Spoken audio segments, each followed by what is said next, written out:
Hi and welcome to step 1 of our CoLAB project Airain Sous-Marine, which will focus on recreating a very rare and collectible timepiece.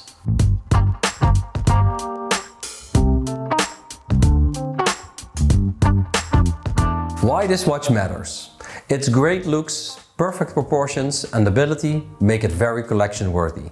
However, there are not that many left, and those that are belong to collectors that will not easily part with them, which makes it the perfect watch to recreate and to add to our new collection. So now, thanks to the fantastic help of some of these collectors and you, our CoLAB community, we will work step by step towards the end result, the Airain Sous-Marine Re-Edition.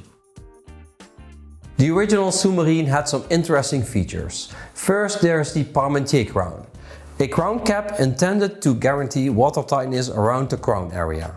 The Parmentier crown was invented by Jean-René Parmentier, a former colonel of the French Air Force.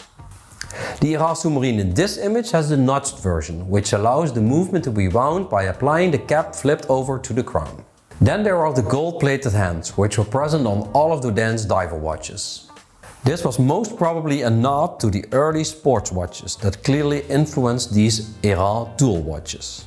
The gold-plated hands added both clarity and contrast for the user when viewed against the glossy black surfaces of the luminous maxi numeral dials, but also an evident richness in the overall appearance of the watches, allowing them to stand out from many other brands that were also trying to break into the same market that Airain was clearly leading the way in.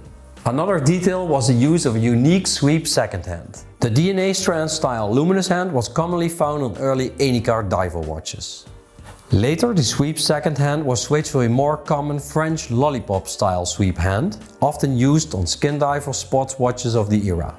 We would love to hear your thoughts on which second hand style you prefer, DNA strand or French lollipop.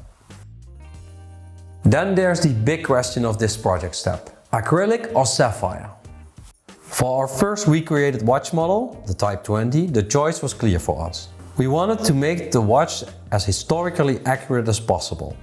So there was no doubt for us. It had to be acrylic crystal, which is also often called plexiglass or hazellite, which are their commercial names. For the Airain Sous-Marine Re-Edition we have to choose between acrylic and sapphire again. And while we didn't ask you in the Type 20 project, we will do so now. Do you want the watch to have an acrylic or sapphire crystal?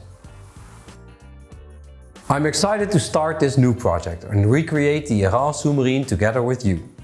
Visit colab.watch for news and updates, and I'll see you in our next video.